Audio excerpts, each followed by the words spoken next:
Welcome to part 2 of the update 7.7 refines. This time we'll talk about Duo Spring Idunn and FEH, Legendary Chrom, and Mythic Bramimond. If you missed part 1, we already went over the refines for Kemp, Ross, Percival, and Garrick. Garrick had a very neat new weapon that may pique some interest. Now getting started, we have the seasonal refine for this batch, Duo Spring Idunn and FEH. Like her other forms, Idunn is an armored dragon unit, red once again. Idunn is quite beefy, although it does put some points into speed. For Zephyr Breath, this weapon got slight buffs. It still has 16 might, effective against armored foes, and grants +3 res. If a bonus is active on Idunn or she is near an ally, she inflicts -6 attack and then -4 speed, defense, and res. She will also neutralize stat penalties and prevent one enemy follow-up attack. Previously, Idunn needed a field buff. Now she can utilize any status effect. Shouldn't matter that much since Idunn should be near an ally most of the time. As a tank, neutralizing debuffs is amazing for consistency, follow-up denial is standard, and Idunn gets some debuffs to all 4 stats. For the refine, if foe initiates or the foe has more than 75% HP, inflict -4 to all stats, reduce damage from the first attacks by 5 during combat, restore 7 HP after combat, and Idunn gets Dragon Wall's 40% damage reduction. I feel like every Dragon Refine just slaps on Dragon Wall. So overall though, Idunn inflicts -8 to all stats except attack, which is -10. She ain't the fastest, but 8 extra speed can creep up on those middling speed units, not investing. She also ignores stat debuffs, which is always good, and follow-up denial is nice as well. Idunn will have flat 5 DR, and this is the first attacks with an S, which means it works on both brave attacks. Idunn combines the flat DR with her Dragon Wall's % DR. She then heals 7 HP after each fight. Great for the typical savior armor. If you need to engage in armor versus armor tank offs, Idunn has the advantage with armor effectiveness. Overall, pretty much standard stuff for armor refines, more tank perks, good for savior builds. Worth mentioning that Idunn's dual skill grants +60 with field buffs in a big area around herself. She also gives her team the ability to neutralize armor and dragon effectiveness. Idunn can get rid of both her innate weaknesses. Obviously this is a one-time thing, but if you can set up your savior defense, then one turn may be all you need. I think this dual skill is still the only way to get these statuses onto teammates. If you have one far and one near savior, Idunn can just give these out for a strong one-turn defense. Moving on to builds, we had an armored dragon last month, and not really many standout differences have happened since then. Scowl is a dragon-only skill, and Idunn already wants to stack resistance for Dragon Wall. Makes sense to put them together, and it denies instant specials. As a dragon, free adaptive damage into ranged foes plus distant counter Sacred Seal makes Bar Save very strong. Then you toss in the new Armored Flow or Beacon for unpierceable DR, and well yeah. Unfortunately for Idunn, no slaying, so she cannot counter with instant slaying Bonfire/Iceberg. You could settle for Glimmer, Moonbow, or Noontime. To get the extra cooldown, Vengeful Fighter 4 is nice, and it also gives Idunn a follow-up attack. She will have 2 follow-up denials, which is useful into slow units trying to only use 1 free follow-up. For example, this stops any slow attackers trying to abuse Brash Assault 4. Generally speaking, Idunn preferably wants a follow-up, cooldown reduction, maybe guard as well. She also wants to stack resistance for Dragon Wall, doubly so if you're running Scowl. For A skills, distant or close defense 4 are great. You deny the enemy field buffs while Idunn ignores debuffs. No stats for them. Dual stances are fine, but we have a new challenger in the tier 4 boost A skills. You get +5 HP, and if you have more than 50% HP, you get +7 attack and res. If you're within 2 spaces of an ally with more than half health, then you also get guard. Arguably better than Mirror Stance since it works on both phases, although you must keep HP topped off for the user and at least one nearby ally, worth a consideration. The only A skill you don't want to run for Idunn is Unity. For other armor skills, Hardy Fighter would have to use the 2 cooldown Sacred Cow or Escutium. You would also ideally want a Breath type cooldown effect and a follow-up. Will require some support. For Special Fighter 4, Idunn can fire back 2 cooldown specials with healing. With Moonbow or Glimmer, you could get a mini Aether. Not saying it's ideal, but if you wanted to run a speed build, Idunn isn't the worst option. Decent speed for an armor with those -8 speed debuffs. Overall, Duo Idunn is a pretty typical good armored dragon, tons of debuffs, not affected by stat penalties, and good old Dragon Wall. Access to Scowl, the DC Sacred Seal, and the usual armor savior skills. She also has the unique ability to negate armored and dragon effectiveness for multiple units via the dual skill. If you need to fight armor or armor, she also has armor effectiveness. Nothing groundbreaking here outside the dual skill, just a solid tanky dragon. Next up we have our Legendary and Mythic remixes. Legendary Chrom is back. He's a blue infantry archer with high attack, and his extra action assist skill makes him very scary. I don't think it's controversial to say Duo Chrom has kind of taken over as the better unit, so let's see what Legendary Chrom has cooking. First, let's go over to Change Fate 2. This is a reposition skill, and Chrom gets to move again. It will grant him +6 attack and defense field buffs and bonus doubler. This applies to Chrom and his pair partner, if applicable, and he also gives himself isolation. The OG to Change Fate has only added on +6 defense and bonus doubler. Not a huge increase, but bonus doubler is fun. Now for Chrom's Randgridr bow, this only got a condition change. It's a 14-man weapon effective against armor units with +3 attack. If the foe has -75% HP, Chrom inflicts -6 attacking defense and neutralizes his stat penalties in combat. In terms of combat, no extra benefits, the weapon is just easier to use. For the refine, if Chrom initiates or is within 2 spaces of an ally, grant bonus stats during combat, and if a bonus is active on Chrom, he gets a follow-up attack and 30% DR. The stat increase is equal to 4 plus the number of active bonus and penalty status effects on Chrom times 2. Field buffs and debuffs do not count. I believe this is exactly the same as Brave Chrom's Lance. It technically has no cap on scaling, so if you can stack status effects, then that's just more stats. Taking into account, to Change Fate 2, Chrom gets bonus doubler and isolation. This means he can get +8 to all stats.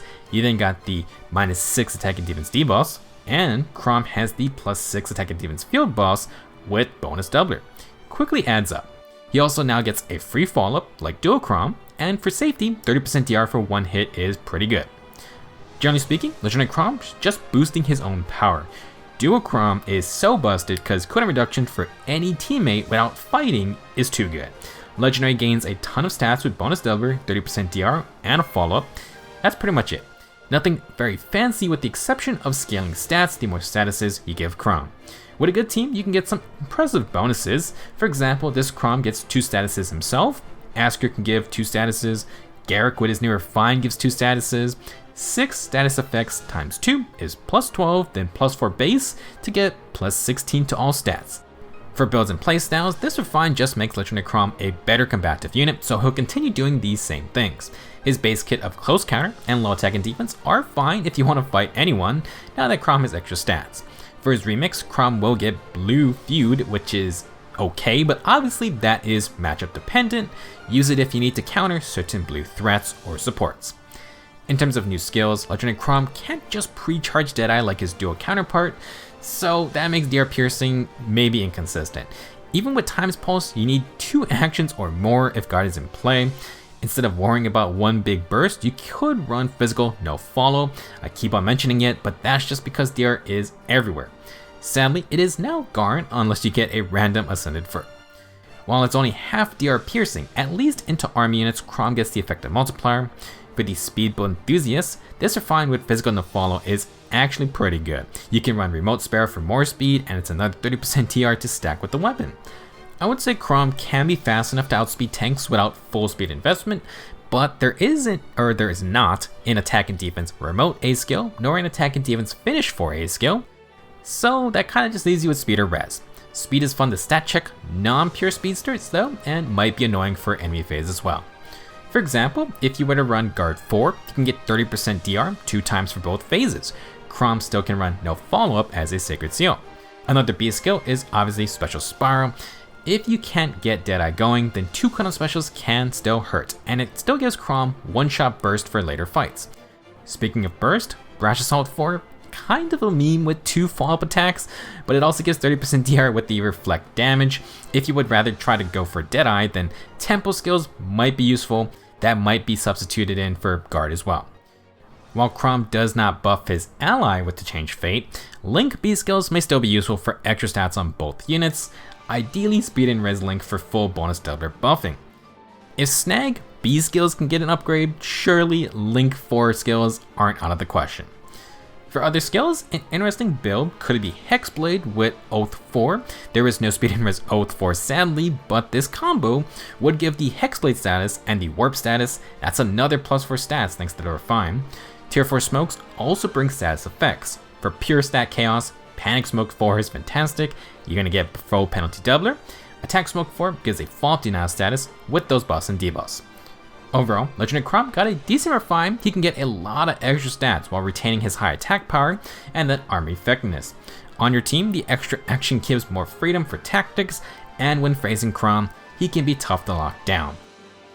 Last up for this month is Mythic Bramimond, and dear lord, this one is a doozy.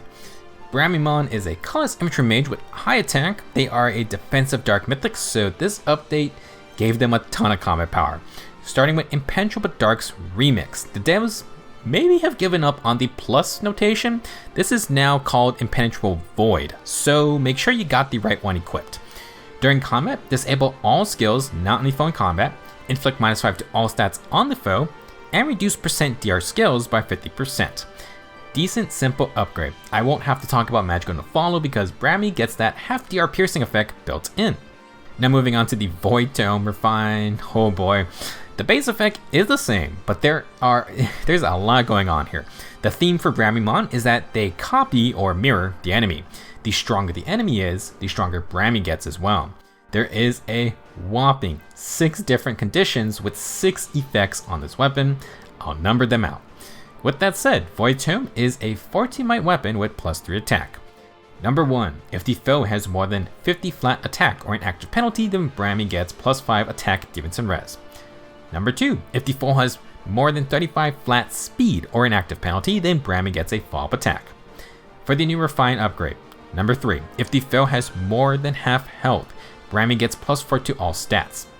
Number 4, if the foe has a special that has its max cooldown count reduced via accelerated specials, then Brammy gets -1 cooldown before their own first attack in combat. Number 5, if the foe has more than 50 flat attack, Brammy gains true damage equal to 15% of the foe's attack at start of combat, excluding AoE specials. Last, number 6, at start of combat, if foe's flat defense or res is greater than 35 or if a bonus is active on the foe, reduce the damage from all attacks by X% during combat. X equals to the greater of the foe's defense or res at start of combat, maxing out at 50% damage reduction for 50 flat defense or res. To clarify some things, every stat check here is flat at start of combat stats. These include field buffs and debuffs. Generally speaking, most of these checks are not that strict, especially in Aether raids with blessings. If a unit does not have 50 flat attack nowadays, that is not great. You should only dip under these values with debuffs or debuff plus panic stacking, maybe brave weapons as well. Let's tally the stats for the Refine and Remix. Brammy can get up to +14 attack, defense, and res with +9 speed when you translate debuffs into buffs. That can get extra true damage with a Ruptured Sky type effect, and they cut %DR skills in half. If the foe has Slaying, Brammy kinda also gets Slaying. They have a Feud effect, disabling enemy support skills.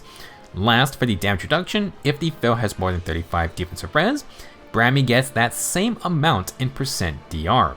If a tank has 50 defense, Brammy gets 50% DR.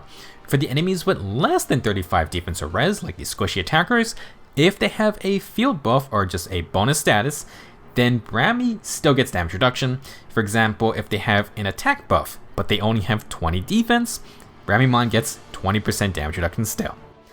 The main complaint about mythics who don't have support skills is that they do not get blessing bonus stats, meaning their combat power is lower in Aether raids. This is the kinda juiced remix that can help remedy that difference. For playstyles, at least for Aether raids, Brammy is still mostly an attacker. Dark Mythic means he can pair with Embla for pure 1v1s, no savior, no support skills. The main concern is taking physical damage counters, although 50% potential damage reduction is a good help. Brammy already has attack and defense push 4, but you could go for other skills like Sturdy Impact in case you can't get a KO. Like for Chrom, there is no attack and defense remote or finish for options yet. I would use defense instead of res or speed. Still, those skills are good. As part of the remix, Bramimond got attack and res tempo. Decent addition. If they attack a scary tank with breath type cooldown, no special charge will cancel that out. With no guard, if Brammy can double, then you get special charge for every action. The pseudo slang effect can lead into faster specials on that double. With that said, Bramimond does not control if the enemy has accelerated specials. If you're banking on that -1 cooldown, you may not get it, and that could be a problem. Now the joke is that most modern units all have slaying anyway, including arcane weapons, so you can reliably get the -1 cooldown most of the time. If you can get another -1 cooldown from, say, Garruk or Quicken Pulse, then now Bramimond initiates with a 2 cooldown special. With that, you could run Special Spiral, gain full DR piercing to one-shot certain enemies, and then Glimmer Amumbo is ready for another fight. For what it's worth, Scowl is still an issue. The Refine's -1 cooldown is cancelled out by Scowl, so unless Bramimond actually just has a pre-charge special before entering combat, he won't be able to get it in combat since these effects are cancelling. Now in this kind of scenario, you can still get more DR piercing. I said I wasn't going to talk about the tier 4 no follow-up skills, but I lied. This is a very rare interaction where DR piercing effects do stack. Young Soren was the only other unit who could stack these skills, and while I haven't seen it in-game for myself, I read that these effects do stack multiplicatively, just like damage reduction. This means Bramimond can get 75% DR piercing on every hit. That is wild. No follow-up is also not completely useless since they do get some speed to work with, mostly we just need enough to double these slower tanks. For other skills, you could run low attack and res, which Bramimond has by default. It may mess up their damage reduction effect, but for tanks, that shouldn't be an issue. If you want to get % DR in the B slot, you could run Guard or No Seed Disrupt. These grant 30% for either phase, and yes, Brash Assault 4 can also be used. With the Refine, you can triple stack DR effects with remote aid skills. Overall, Bramimond got some crazy upgrades, a ton of firepower, potentially 50% damage reduction, and they cut enemy DR skills in half. You can then get pseudo slaying. Pretty unique skill set on top of their whole feud 1v1 niche. Very thematic Refine and Remix, impressive update for our very first Colorless Mage. That's going to be it for part 2 of the update 7.7 refines. Idunn and Chrom are solid. Bramimond definitely got a lot of love. Reminder, Chrom and Bramimond will get a remix banner later this month if you do want to try and get them. If you missed part 1, we went over refines for Kemp, Ross, Percival, and Garruk. Definitely worth checking out what Garruk got. Maybe you compare him with Chrom or Bramimond. That's all I got for this video. Out now is the second summer banner, which we will go over next. Thank you for watching, and see you soon.